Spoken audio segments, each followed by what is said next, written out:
Ce faceți, domnul Super Purice? Ne zici nouă 2 vorbe pentru... Cum să nu, cum să nu? Da, ce să fac? Ne pregătim pentru meci.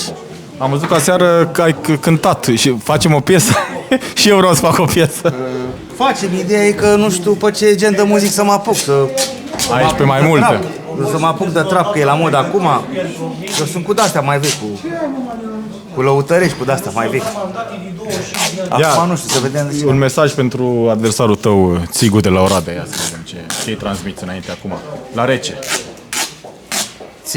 Să-i bag o cântare? Ceva, o cântare. Nu știu, v-am spus, când îl văd, mie vine să-i recit poezia aia cu gândăcelul. Mă duce cu gândul la un gândăcel și mă face să-i recit poezia de la gândăcelul. Care era aia? Gândăcelul?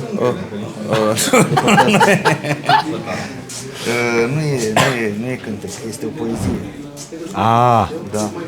Ia uitați, mă, e multitalentat, și cântă, și luptă, și poezii. Da, nu prea sunt inspirat acum, mă scuz, mai prind într-un moment. Da, nu, înțeleg că acum, înainte de meci, sunteți așa mai... Mă concentrez, mă gândesc ce sunt.